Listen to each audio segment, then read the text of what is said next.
Allez, salut l'équipe, on se retrouve pour faire un petit point sur l'actualité, sur les graphiques et voir un peu ce qui s'est passé ces 2 derniers jours. Alors on va commencer tout d'abord parce qu'on va faire un petit point sur la crypto avec la bubble map. Donc on a une journée franchement plutôt belle, hein. On va aller voir d'ailleurs sur le calendrier économique juste après. On a eu de très belles news au niveau des chiffres qui étaient défavorables au dollar et qui forcément les paires corrélées au dollar qui ont pump du coup au lieu de dump. Donc c'est très bien et puis ça renforce un peu l'idée d'une baisse des taux possible au mois de septembre. Donc forcément après on ira voir l'indicateur sur Polymarket un peu où on en est. Mais voilà, on peut voir qu'aujourd'hui ça a été une journée très bénéfique. Pourtant c'était mal parti au début, on voit qu'on a pas mal retracé. Mais c'est comme je vous dis toujours, à chaque fois qu'on retrace avant des belles annonces, généralement c'est plutôt bon signe. Et si on a le marché qui a tendance à pumper avant d'avoir les annonces vers 14h30, 15h, généralement c'est plutôt mauvais signe. Voilà, après c'est pas 100% des cas que ça arrive, mais je préfère avoir un marché baissier avant des news quand je cherche un achat, et puis l'inverse quand je cherche une vente. Voilà. Ça c'est ce que j'ai relevé en tout cas de mes années d'expérience. Généralement quand on a une news qui derrière va être plutôt haussière, on a un marché qui retrace toutes les pertes, comme que ce soit le dollar, le gold, les cryptos, voilà, ou l'euro USD. On va avoir tendance à avoir un marché qui va avoir tendance à retracer. Et puis derrière, on peut avoir une petite idée que la news sera plutôt positive, ou négative pour le dollar, pour être positif pour les paires corrélées justement en slash USD. On a eu également hier le lancement de WLFI, donc le projet de la famille à Donald Trump, qui a fait une superbe entrée en bourse, si on peut dire ça, sur le marché crypto du moins, avec une capitalisation boursière qui atteint déjà les 6 milliards, hein, donc qui vient se placer 24e place du top 100, ce qui est énorme. Hein. Forcément, moi je vous avais dit, hein, c'est un projet qui a attiré énormément de monde. D'ailleurs, je ne sais pas si vous avez pu regarder, ceux qui sont avec moi sur le live, la petite vidéo là, que j'ai retrouvée de octobre 2024. On va aller se la mater d'ailleurs pour le point actu. C'était où? Ça devait être là-dedans. Ok, attendez, après on va aller faire le point du reste des actus. Et du coup, je vous parlais de ce projet-là déjà dans l'ancien groupe qui était sur Telegram à l'époque. Je vous en parlais déjà pour investir dedans. Donc ça, c'était juste avant le lancement, enfin 6 jours avant pour être éligible au lancement du jeton, entre guillemets, pour participer à la pré-liste, à la pré-vente. Donc ce qu'ils appellent la whitelist.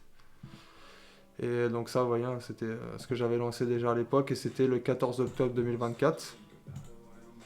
On peut voir d'ailleurs que... Allez consulter le Telegram. Ensuite, nous avons Ah merde, c'est quoi ce format ridicule? Je suis un peu déçu. Par Monsieur Donald Trump en personne, qui est l'ancien président des États-Unis. C'est ça qui est assez inédit et assez peu commun, on va dire. Donc, un ancien président et potentiellement futur président. C'est ça, il était même pas président encore à l'époque. Vraiment, voilà, on voit qu'il souhaite une adoption massive des crypto-monnaies. C'était quand même annonciateur des élections, hein, quelque part. S'il lançait un projet comme ça, c'est qu'il avait quand même des chances d'être élu. Hein. Les coïncidences sont plutôt étranges. Et vraiment attirer le maximum d'investisseurs sur ce projet. Moi personnellement j'y ai passé quelques billes, donc pour ce faire, si vous habitez aux USA, donc vous cliquez que vous vivez aux USA, si vous vivez en dehors des USA, ça sera ici. Vous avez juste à présenter donc un passeport, une carte d'identité ou un permis de conduire, faire un KYC. Et ensuite c'est bon, vous connectez votre wallet et vous êtes éligible. Pour le wallet, ça peut être aussi bien du MetaMask comme... Non, voilà, ça c'était ce que je vous parlais en 2024, en fin d'année, donc le 14 octobre. Et c'était un projet sur lequel vous aurez pu participer, ou moi sur lequel j'ai investi un petit montant quand même. Entre temps, il y a eu une petite récompense d'ailleurs de la part de l'équipe WLFI quand ils ont sorti leur stablecoin. Le nom de la crypto, c'est WLFI. Donc là actuellement, elle est au prix actuel de 23 centimes. Donc voilà, sur une perspective long terme, je pense, vu qu'elle vient d'être lancée, on va aller voir le graphique de toute façon après. Pour voir qu'est-ce qui serait intéressant, parce que l'idéal quand il y a une sortie comme ça, c'est que généralement le prix pump, et je crois qu'il y a eu un sommet vers les 80-90 centimes de dollars. Et puis derrière, bah, ça retrace parce que forcément, bah, comme voilà, les gens qui ont investi à la même époque que moi en 2024, qui ont acheté le jeton entre 1 et 2 centimes, forcément, bah, c'était une bonne occasion de récupérer du profit. Donc on pouvait claim sur ce token l'équivalent de 20% de son capital total pour l'instant. La journée même, ça a été un peu le bazar parce que les frais d'Ethereum étaient assez élevés et autres. Mais si on regarde aujourd'hui, ils sont redescendus à des niveaux très corrects. On peut récupérer ses 20% justement sur son wallet MetaMask ou ce que vous avez choisi à l'époque pour investir dessus. Donc WLFI qui a été lancé donc, par la famille à Trump. Donc c'est un projet DeFi essentiellement qui a proposé pourquoi pas du stacking et d'autres actions comme ça. Donc sur le long terme, je pense que voilà, c'est un projet qui est en tout cas dans l'air du temps, qui peut attirer du monde rien que par le nom qui porte entre guillemets ce projet. Et voilà, c'est plutôt intéressant en ce moment. Voilà, l'équipe à Trump, ils travaillent fort, hein. On a eu aussi le partenariat récent avec Crow. On a eu les annonces comme quoi ils allaient également partager sur la blockchain des données telles PIB et autres voilà, chiffres du gouvernement en passant par Chainlink, Pit Network et tout un tas de blockchains. Voilà, donc vraiment cette adoption et puis cette entre guillemets tokenisation des actifs réels qui commence vraiment à s'établir. Donc après, ce sera quoi le but de partager ce genre de données sur la blockchain? Bah, c'est de pouvoir créer, pourquoi pas, des smart contracts qui seront en lien avec ceci. Donc c'est-à-dire que pour débloquer certaines cryptos ou voilà, pour certains échanges, bah, il faudra par exemple que les chiffres soient de telle valeur pour que ça puisse fonctionner. C'est aussi, entre guillemets, aussi simple que ça. Mais voilà, c'est histoire d'avoir le maximum d'infos pour les smart contracts. Donc sinon, bah voyez, on a une map qui est pas trop moche aujourd'hui. On a bien repris, on a des beaux volumes hein. Sur Bitcoin, ça revient bien. 53 milliards. D'ailleurs, je crois qu'on a eu attendez, parce que je me remets sur les actions en même temps de mon côté. Donc on a eu Stratégie qui a acquis la semaine dernière l'équivalent de 4048 BTC pour environ 449 millions, encore une fois de plus, à un prix moyen de 110 980 dollars, donc 110 980 dollars par BTC.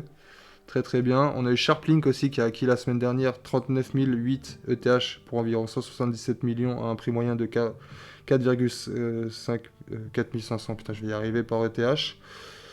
Et l'entreprise détient désormais 837 000 ETH, donc l'équivalent de 3,6 milliards. Donc Sharplink, hein, c'est clairement l'équivalent de stratégie voilà, par rapport à l'ETH, contrairement à stratégie qui, lui, constitue une réserve stratégique en Bitcoin. Et on a de plus en plus d'entreprises qui commencent à faire ça. Et on a même, alors je sais plus c'est laquelle, de crypto, il faudrait que je retrouve le nom, mais qui souhaite carrément lancer sa propre entreprise pour être coté Nasdaq et faire sa réserve stratégique en même temps dessus. Je vais peut-être retrouver l'info après sur X si on va faire un petit tour. Mais en tout cas, voilà, on peut voir qu'on a des très beaux volumes. Voilà, c'est assez propre, même si on a le prix qui bouge un peu dans tous les sens avec des hausses, des baisses, voilà, en fonction des annonces. Demain, comme je vous ai dit, en plus, on a Trump qui va certainement évoquer pas mal de choses par rapport au tarif douanier. Alors, est-ce qu'on aura des bonnes news, des bad news? Est-ce qu'on va revenir sur des trucs à 200% qui font peur à tout le monde? Voilà, ça. On est à l'abri de rien, malheureusement. Je vous tiendrai informé dans le groupe pour savoir à quel moment ça sera et à quel moment il faudra être hyper vigilant. En tout cas, l'idée, ce sera de protéger les trades si on en prend demain ou même ceux qu'on a aujourd'hui en cours pour être tranquille. Pas avoir de soucis là-dessus. Si jamais ça dump un grand coup, au moins on est protégé puis on verra la zone sur laquelle le prix atterrit pour reprendre pourquoi pas une position. On a également Yun Feng Financial, désolé si j'ai écorché le nom, côté à Hong Kong, qui annonce l'acquisition de 10 000 ETH pour l'équivalent de 44 millions. Donc même voilà la partie asiatique qui commence vraiment à se mettre sérieusement sur le marché et ça c'est vraiment positif parce qu'on sait que voilà, le marché asiatique il capte une grosse partie du marché mondial. C'est la deuxième après les États-Unis donc clairement voilà si on commence à avoir en plus des investisseurs côté asiatique qui rentrent sur le marché. Enfin, je vous laisse imaginer dans les mois et années à venir ce que ça peut donner au niveau des capitalisations de chaque crypto qui ont été choisis entre guillemets. Mais en tout cas, voilà, dans un premier temps, je pense que tout ce qui est 10 premiers, 20 premiers ou 100 premiers même, ça sera voilà, entre guillemets la ligne de mire en tout cas aussi du marché asiatique. Et vont peut-être certainement aussi, c'est pour ça que je vous ai dit depuis plusieurs semaines, plusieurs mois, d'investir sur des projets qui viennent de là-bas, parce que tout simplement, un peu comme VeChain ou Core ou CKB, voilà, c'est des projets qui viennent de là-bas et qui pourraient potentiellement, même XDC, hein. On voit que d'ailleurs que XDC, il a bien repris par rapport aux autres ISO 20022. Parce que tout simplement, c'est des projets qui viennent de là-bas et XDC, d'ailleurs, le siège social est à Shanghai, par exemple. Et je pense que ces cryptos-là pourront potentiellement voilà, bénéficier aussi d'un afflux, un peu comme les États-Unis ont fait avec leurs cryptos locales, si on peut dire ça comme ça, en essayant voilà, d'investir un maximum dessus. Je ne sais pas si vous vous rappelez, il y a quelques mois, je vous montrais justement la map qui réunissait différents points d'intérêt, donc que ce soit une crypto américaine, énoncée par la Maison Blanche ou par la famille Trump, où il y a eu des propositions d'ETF, voilà, tous ces critères-là qui rentraient en compte sur différents projets crypto et qui pouvaient justement donner de la capitalisation à la crypto en question. Et il me semble que celle qui rejoignait vraiment tous les critères, alors il y avait eu XRP et Link. Voilà. Surtout Link, il me semble. Donc Link, j'étais un peu déçu lors de l'annonce quand ils allaient justement partager les données sur, c'est ce que je vous disais au dernier live, sur Pete et sur Link. On a eu Link qui était vraiment timide, qui avait plutôt fait un sell the news, et Pete qui avait lui par contre doublé, doublé drastiquement en l'espace de peu de temps. Regardez, c'est assez flagrant quand même, on est passé de 11 centimes à 23 centimes, donc ça a doublé en l'espace d'une journée, tout simplement, suite à l'annonce. Donc c'est ça aussi le monde de la crypto, hein, c'est pas mal de spéculation, vous avez dû le voir, et pas mal des effets d'annonce qui font réagir le marché, en plus des chiffres macroéconomiques et autres, quoi. Donc ensuite, nous allons aller voir un peu le Fear and Greed Index. Tiens, on va passer par là. Donc on était à 49. Hier, on était repassé dans le neutre suite à la peur, hein. Je vous avais dit justement avant-hier qu'il fallait potentiellement acheter parce que on commençait à rentrer dans la peur. Là, on revient dans le neutre. On est toujours dans le neutre. Donc pour l'instant, voilà, on a un marché stable, on va dire. Pas de peur, pas d'euphorie. On est vraiment dans le centre. Ensuite, au niveau de l'Alcon Season Index, donc on était à 61, on va actualiser tout de suite. On est passé à 61, ça bouge pas. Donc voilà, on a toujours ces altes qui dominent de plus en plus le marché. D'ailleurs, il me semble que la dernière fois, le Doge était derrière, là il est repassé devant. Hondo, je sais plus s'il était déjà devant ou pas, je crois que oui. Atom par contre il est toujours pas passé devant, donc voilà, les prochains c'est Atom, Sui, Build qui doivent essayer de passer devant le BTC pour vraiment qu'on ait une forte dominance des alts sur le marché. Mais on n'est plus très loin vraiment de cette Alcon Season qu'on attend tous. Donc c'est celle où les multiplicateurs sur les projets crypto vont être les plus fous. Parce qu'actuellement, entre miser sur un Bitcoin qui est déjà à 100K et puis miser sur une crypto qui a un potentiel de x4, x5, forcément, voilà, vous aurez peut-être plus de chances de faire votre x4, x5 actuellement sur un alt que sur le BTC, du moins à moyen terme, quoi. Après, sur le long terme, je dis pas le BTC, je pense qu'il peut aller beaucoup plus loin que 200K, mais ça se passera pas peut-être dans les 2 mois à venir, quoi. Donc ça, c'est pour la partie Alcon Season, donc très bien, en tout cas pas de quoi s'inquiéter, hein, sur le marché. D'ailleurs, on a vu que lors des retracements du BTC, les alts, ils ont très très bien tenu leur niveau, hein. Même le TH, je suis assez surpris parce que voilà, il a une structure, on va aller voir juste après, qui est quand même assez baissière, on va dire. En 4 heures, on a l'impression qu'il a envie de tirer vers le bas. Et au final, il tient quand même plutôt bien. Donc ça me fait plaisir. Et là, on va aller voir un peu ce qui s'est passé. Qu'est-ce qu'on a là sur le journal du coin, par exemple? Est-ce qu'on a quelques petites news? Ethereum, The Ether Machine lève 654 millions en ETH avant son entrée au Nasdaq. Donc pareil, hein, une petite entreprise qui va être cotée au Nasdaq une fois de plus et qui sera en rapport avec les crypto-monnaies. On les voit de plus en plus sur, voilà, le marché traditionnel. Donc c'est intéressant parce qu'au final, ça va attirer davantage d'investisseurs qui étaient plutôt sceptiques au départ. Donc on a Stratégie un peu qui a lancé la mode. Et maintenant, on a pas mal d'entreprises qui veulent être aussi cotées au Nasdaq et attirer du monde pour lever des fonds, pour constituer des réserves stratégiques en crypto-monnaie. Voilà, le but de certaines entreprises, ça va être vraiment juste uniquement lever des fonds un peu comme Stratégie. Ça ne sera pas vraiment de faire quelque chose autour. Après, il y a des entreprises qui vont aussi construire des projets autour, mais C'est essentiellement voilà, de s'enrichir grâce aux crypto-monnaies, on va dire. L'Ukraine pourrait récupérer 10 milliards de crypto si ses actifs étaient encore mieux encadrés. Ok. Gemini vise 317 millions de dollars pour son introduction en bourse. Donc ça c'est pareil, introduction de Gemini. Qui d'ailleurs a fait un partenariat avec Ripple, il me semble.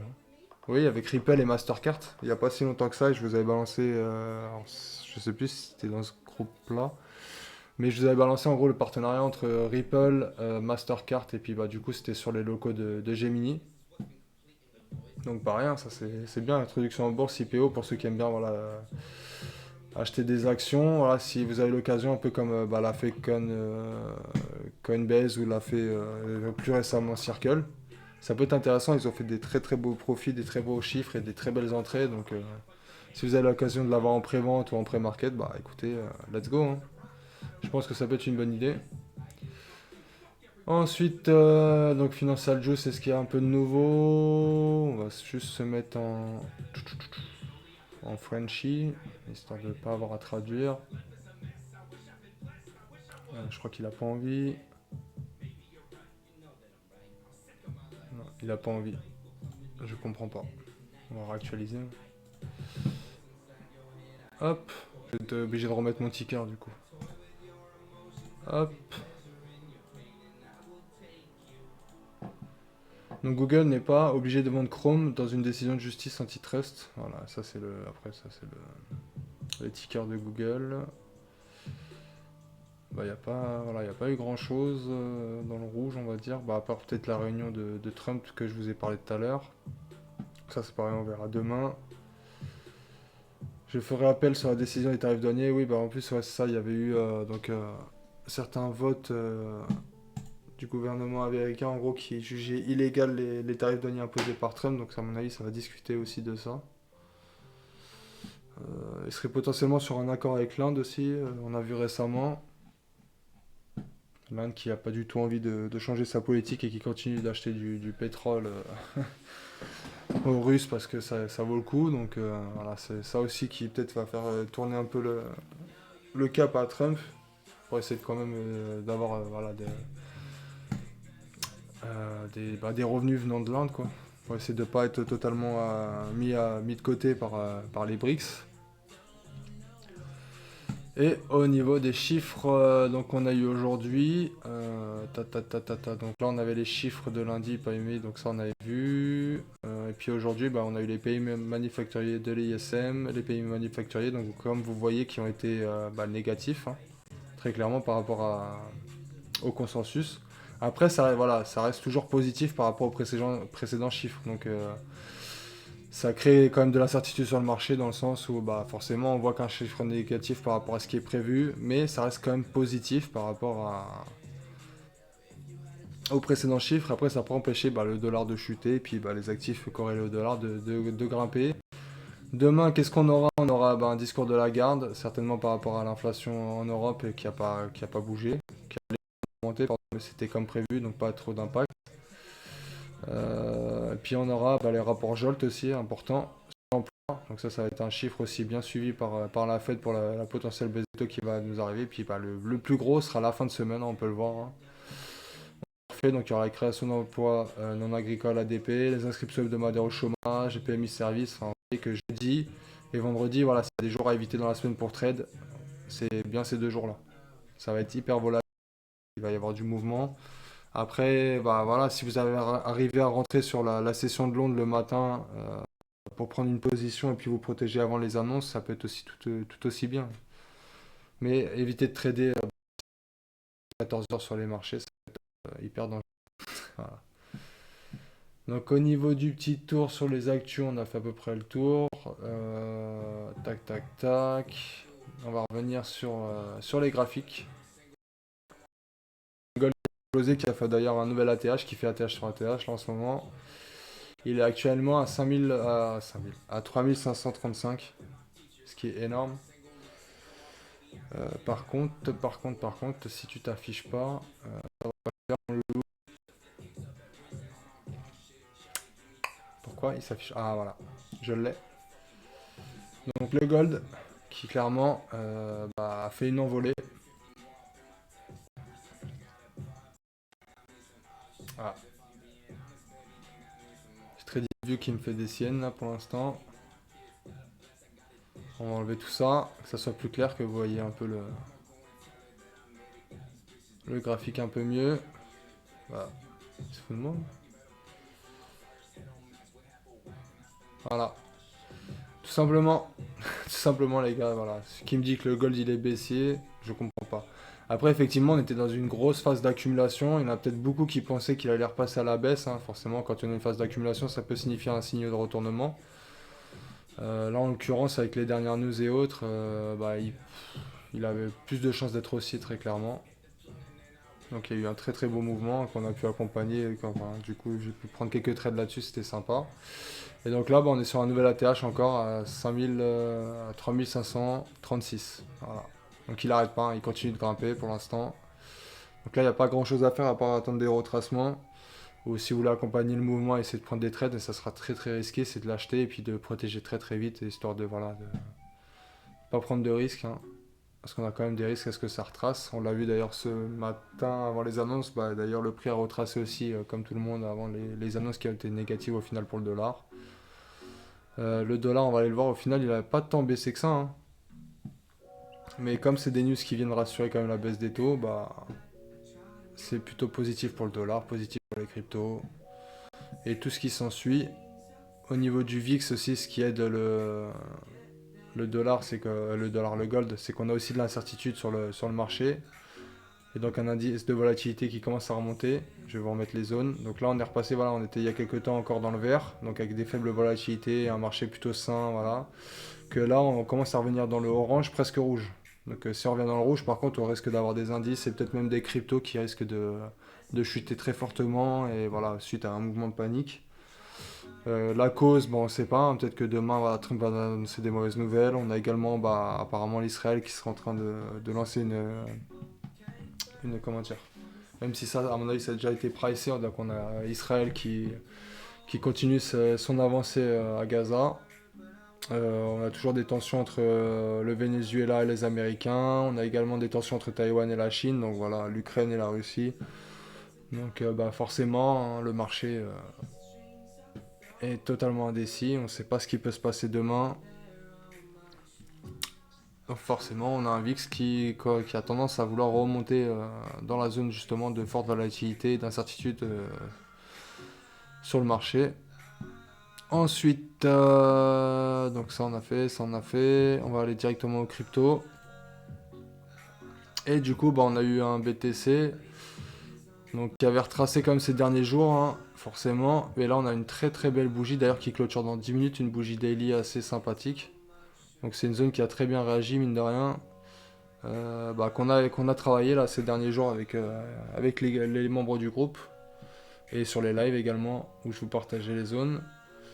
Et effectivement, en plus on voit que les bandes de Bollinger commencent à se resserrer un peu, donc on commence à avoir une belle réaction sur cette zone. Après il n'est pas dit, hein, comme je vous ai dit lors du dernier live, on a cette moyenne mobile 200 qui nous guette juste en dessous, avec une très très belle zone en daily, peut-être que certainement tout le monde attend.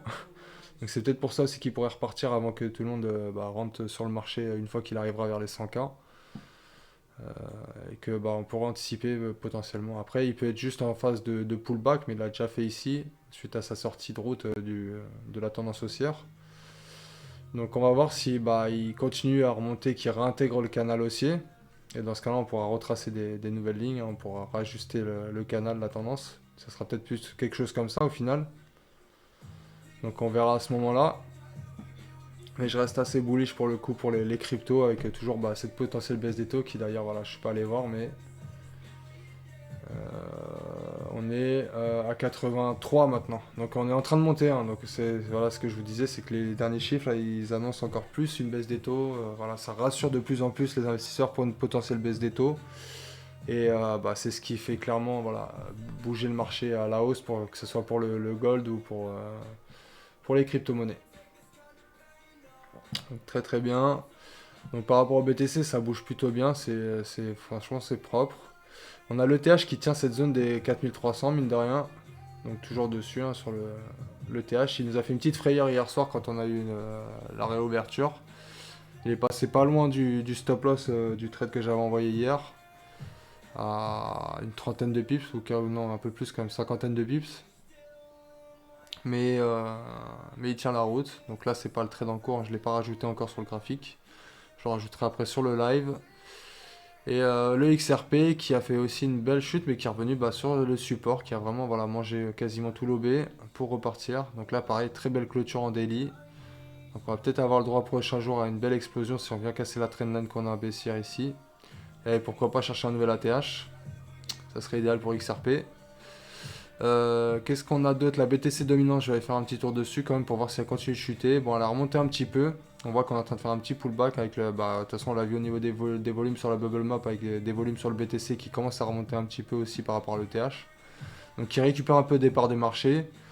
Mais c'est pas plus mal, voilà, c'est comme ça, hein, c'est des transferts de fonds entre BTC, les alt, voilà. Donc, c'est normal qu'on n'aura pas d'un BTC qui va couler tout chousse et qui va perdre totalement sa dominance en 2 jours, hein. Ça se fait en palier, il y a des retracements, comme sur tous les graphiques. Mais l'objectif reste le même, c'est-à-dire aller viser les 50%, et puis dans un premier temps, pourquoi pas les 54%. Attendez, je vais essayer de remettre le graphique bien. Donc les 54%, ça correspond à ce plus bas là, donc vraiment qui signifierait un mouvement majeur de baisse, hein, vraiment un retournement à long terme. Et en plus derrière, on pourra aller chercher pourquoi pas les 50%. Donc cette moyenne mobile qui commence à remonter un petit peu à la 51 maintenant. Donc forcément, on modifie l'objectif de là où on souhaiterait récupérer un maximum d'alt. Donc maintenant, ce sera vers les 51%. Et bien sûr, on continue à regarder aussi le total 3 et le total 2 pour aller chercher les objectifs de cette trendline haussière qu'on a juste là. Donc pareil, hein, quand on arrivera à ces moments-là, qu'on aura une altcoin season à 75%, qu'on aura un BTC dominance vers les 54-55%, derrière, on peut espérer récupérer à mon avis pas mal de profits sur pas mal de projets alt, type altcoin, donc tout sauf le BTC, hein, donc Ethereum compris. Après Ethereum, il nous a fait déjà un nouvel ATH, mais il y a encore plein de projets crypto qui sont encore prenables pour le coup. Si on regarde Chronos, moi j'attendais un retour vers les 20 centimes. Pour l'instant, il est en train de vraiment tenir la zone qu'il a cassée précédemment sur l'extension de Fibo, les 25 centimes. Donc ça reste une très belle zone d'achat sur du long terme, bien sûr, je pense pour Chronos, avec tout ce qu'ils vont proposer, et puis certainement les 6 milliards qui devraient affluer sur la blockchain. Forcément, ça va aider le prix à monter. Un très beau partenariat en tout cas pour Chronos là-dessus. Et qu'est-ce qu'on pourrait aller voir qui a bien fonctionné aujourd'hui? On a Zbetcoin qui a repris 11% aussi, un Zbetcoin qui a un très beau graphique de la RWA. Ondo qui a pris 7%, mine de rien aujourd'hui, hein, pareil, très belle réaction.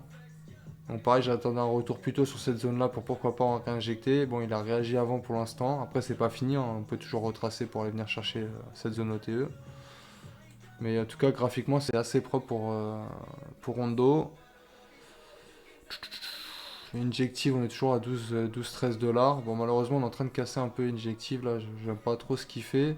Mais ça peut être un peu comme Ethereum, ce qu'on avait eu, c'est-à-dire qu'on a un fake breakout pour histoire de venir récupérer cette zone de liquidité, faire un peu peur au marché, et puis derrière repartir tout chousse. L'objectif, aller casser cette résistance, et puis derrière aller chercher la tendance baissière ici. J'ai bon espoir pour Injective, hein, je pense qu'ils sont pas. Voilà, le projet n'est pas mort. Qu'est-ce qu'on a d'autre? On va aller voir les ISO 20022, comment ça bouge aujourd'hui. Est-ce qu'il y a des belles perfs? On a Ada Cardano qui a repris 4-5%. Donc parfait, hein, regardez. Vous avez tracé cette zone lors du dernier live. Vous voyez que c'est pas anodin comme retracement. Ça vient chercher des zones stratégiques. Et derrière, on a des très belles réactions. Il suffit juste d'attendre les bonnes zones, les gars. Et vous pouvez rentrer sur le marché. Et tout ça, je vous l'apprends dans le groupe Discord. Et puis sur les lives à force de nous regarder. Le XDC, tac, c'est pareil, un très bel, voilà, il commence à casser cette traînade baissière que je vous avais tracée l'autre jour. On a une très belle réaction, on va s'écarter un petit peu, vous voyez, en 4 heures. C'est assez propre. En daily, j'avais noté que on avait réagi, regardez, si je vous mets le petit Fibonacci. très clairement, on réagit dans la zone. Et après, on repart. Donc, voilà, tout ça, c'est pas anodin, les gars. Donc voilà, c'était tout pour moi pour le petit tour de l'actualité, des points stratégie de la semaine. J'espère que j'ai rien oublié. Enfin, pas stratégie de la semaine, mais plutôt un point sur le marché. J'espère que j'ai rien oublié. Et puis de toute façon, on se retrouvera pour les prochaines actualités très très vite. Et n'hésitez pas à follow la chaîne YouTube, à nous rejoindre sur le Discord, à nous rejoindre sur les live Twitch, dans The Labs. Voilà, je vous remercie. Bonne soirée à tous.